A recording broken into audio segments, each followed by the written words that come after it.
that laughter by Mheshimiwa. At the end. It's a sign of the kind of conversation we're having while we're on break. Before we can get the closing statements, let's get your feedback right now. Let's look at that. All right, from SMS from Rongai to Nairobi, it's about 100 bob by Matatu, and sometimes early in the morning it's about 50 bob. By SGR from Rongai to Syokimau is 100, and then take another to Nairobi for 50 bob. Total transport by SGR is 150. One way, which is very expensive to we, the people of Rongai. Okay. Somebody else here says, Simon Kipkorir says, serikali inafanya kazi nzuri, lakini hawa kazi kamba kwa mambo ya ufisadi. SGR ingekuwa imekamilika hadi Kisumu if we had dealt with corruption. Philip from Kapenguria. Many towns in Sultan have turned ghosts because of SGR, but the bigger picture is the bureaucratic monopoly it's creating in transport business. It's killing logistics industries in Kenya. Worse off, it's all the ballooning external debt incurred as a result of the inflated cost, as a result of errant tendering process. Simply compare ourselves with Ethiopia and Tanzanian models. Okay, that's Puyaka Philip from Kapenguria. No name, but the government is not a private firm aiming at profits. The SGR is a development infrastructure. Yes, as Kenyans, we will pay for SGR. At least we can see it. Okay. All right, Yusuf from Nakuru. My question is to the director, Musembi. I'm still not able to understand why the SGR chooses the route as regards to the line the meter gauge railway follows, which is much more viable. Naivasha, Gilgil, Nakuru, Molo, and onwards. And in fact, that's one of our questions that we wanted to direct to our economists. Could we have just upgraded MGR? So we'll get your answer as well. Okay, no name, but you say people opposed the construction of pipeline and Eldoret Airport in the 90s. They are now happily using it. Let us stop being myopic. Absolutely. Okay. Honorable Ronald is what you call yourself. You say, bravo, Mr. President. Please, in your legacy plan to remember to bring SGR to Kisii and Isebania, we need to move to places like other developed countries. We need to be quick for the good of our economy. All right. No name, but you say, put it clear, Mr. Director. What will happen to those who have clearing and forwarding companies? Will they move from Mombasa to Naivasha? Wow, there's so many questions. Okay. The SGR has started Mombasa. Has starved the Mombasa economy, and I'm not talking about the county revenue. I mean the hospitality sector. The Mheshimiwa has no facts, just propaganda. Remove the monopoly clause from upcountry cargo. Okay, strong statement to Mheshimiwa there. You'll respond. Onyango Tieno says, I believe it is too soon to evaluate the impact of SGR. This is a capital project for infrastructure development that will lead to positive externalities that will drive our economy forward. The efficiency gains will lead to higher economic growth rates in future. Okay. Put like an economist. Okay. Mzee, you say Mombasa economy since independence relied on tourism until road trucks came to kill Kenya Railways to benefit a few individuals. Let's invest in tourism and maritime to make Mombasa great again. Make Mombasa great again. Okay, I think we have a few tweets and then we get some final thoughts from our guests here.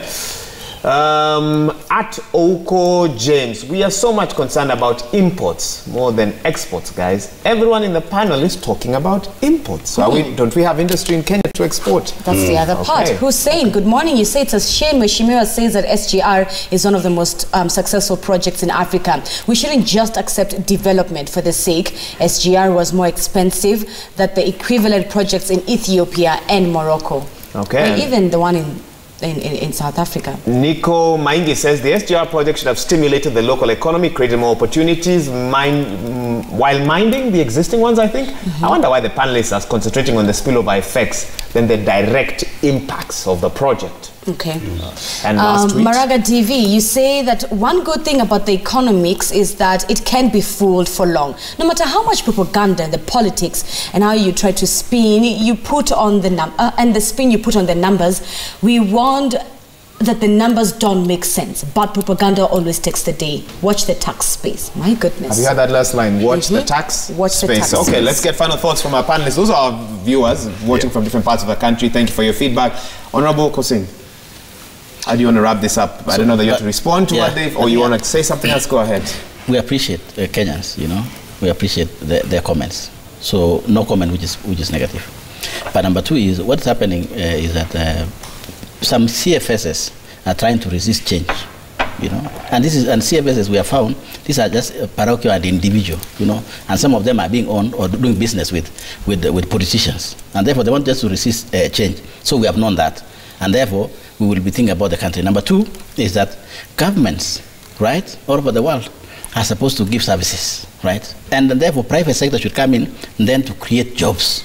That is what it is, and therefore transport, first line of transport is to give those services, and that is the responsibility of government. So let us not criticize it too much. And finally, transport is the biggest raw material for baking a bigger economic cake. And if we don't do that, then we will not have the cake. Look at what happened with President Kibaki when he did a lot of infrastructure in terms of transport. Our economy just grew to trillions. And now Uhuru Kenyatta will even make it more even bigger by doing this. So Kenyans must look at it and say, we will not run away from the raw material of a bigger economic cake. Could this bigger cake have been baked with fewer or cheaper ingredients? Could the SGR have been cheaper? Could we have refurbished the MGR? Could we have looked for cheaper financing? If you go for cheaper, you'll have a cheaper economy. That's what exactly it means. But that's not very simple. That's a bit generalizing in the manner. Because you have been looking for general, I will tell you like that. But if you want something, and let me tell you, look at the way we moved. If we were to do cheaper, we would not have moved to trillion economy, right? So if you want us to move to million economy or billions economy, then we will go slowly. But we want to make strides, and this economy has actually sustained it. Our economy has sustained it. Thank you. Odhiambo? Well, there was an issue about why are we concentrating on imports? Yeah, not exports. Yes, mainly because that's the major ingredient in the transport around the port and the SGR. The export business makes for around maybe 2% of all cargo. Apparently, we do a lot of exports on flowers and things like that, which go by air. And so they don't make part of the infrastructure there. And that is why our conversation is around imports. Until and unless we industrialize using the Big Four agenda, let me now pledge my loyalty to His Excellency. When we industrialize in that fashion, then I think we will talk about exports significantly. Okay. I want to finish with two things, with your permission. Briefly. Yes, I agree that we could have done much better with the meter gauge railway improvement as opposed to the SGR. The IMF and the World Bank intimated that we would have spent around 30 billion and would have done a better job in terms of managing our economy. So we could have baked the cake at a cheaper price. Certainly. That billion is 10% of the 300 billion that yes, and we would have gotten a concessionary debt which is much cheaper and better in terms of management as opposed to the commercial debts that we are going for. The challenge with this administration is we are going for bigger projects, and I have a feeling, and it's just an opinion, I have a feeling it's driven by a need for corruption, to steal some of the public resources. It's just an opinion. But finally, a wrong opinion.